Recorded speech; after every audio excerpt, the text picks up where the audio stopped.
On this day, February 2, 1924, after his term, he proclaimed himself dictator, but was deposed by General Vicente Tosta, who provisionally occupied the presidency and called elections. He died in Tegucigalpa on March 10, 1924.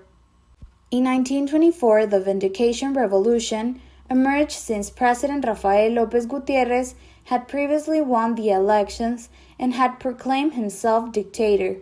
Consequently, the government forces of Honduras clashed against his colleagues under the command of General Gregorio Ferrera Doctor and General Tiburcio Carias Andino and General Vicente Tosta Carrasco. The city of Tegucigalpa became the first capital of Latin America to be bombed by planes. The revolution already had 2 aircraft whose bombs were dropped manually by the airmen.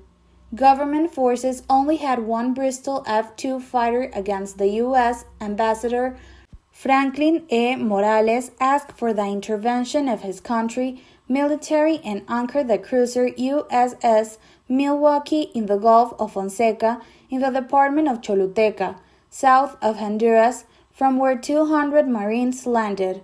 On March 11 of that year at 11 a.m., these Marines besieged Tegucigalpa to bring order.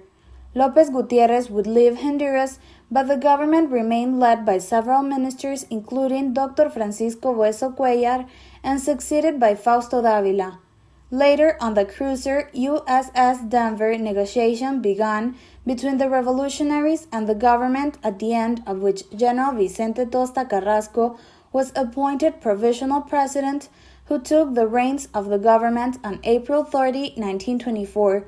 During his regime, General Gregorio Ferrera rose up in arms while he was Minister of War of Honduras. This was a day in the history of Honduras.